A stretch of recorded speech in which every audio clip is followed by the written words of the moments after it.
अहिले भागीरथी थापा उहाँको विश्वासको कारणले र उहाँले ख्रीष्ट येशूमा म रहन्छु मण्डलीमा म रहन्छु भनेर त्रिएक परमेश्वरमाथि विश्वास गरेर उहाँले बप्तिस्मा लिनु गइरहनु भएको छ र यो बप्तिस्मा उहाँको आफ्नो इच्छाले गर्दै हुनुहुन्छ कि hꯧ직 भागीरथी थापा महागना थाजबगी पतुङिन्ना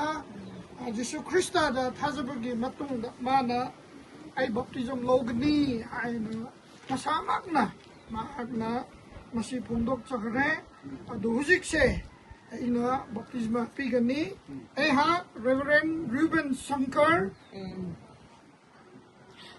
Ishor Mapa Ishor Macha Amasong Hawaii asing ba Ishor Giminda baptize pisabali